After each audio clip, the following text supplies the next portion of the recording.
दिनेश भाई। हाँ आओ ये होटल आओ। हाँ हाँ आपके आज बहुत दिन बाद मिला, खाना खिलाई थी। चल पेट भर खाना खाइए, मजा आ जाए। आओ आओ बैठो। तो खाना बहुत मस्त मिले।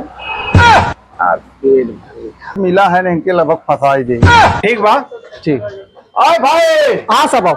ऐसा बना बढ़िया खाना, पनीर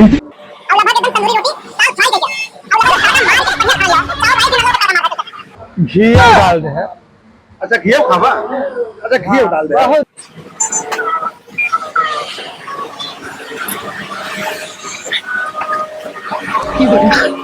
मजा आई।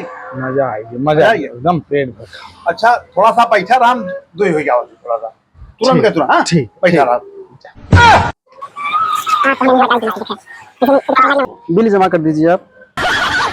अब हाँ आवत है कौन जो संगे लाकर खाए ना, वहाँ पैसा वो देगी। ओहो हो। आप इंतजार करते रहिए भैया, एक काम करो, ये थलिया उठाओ, चल के थलिया साफ करो, मैं पट्टे पैसा। ओए मैं देख ले एक बार।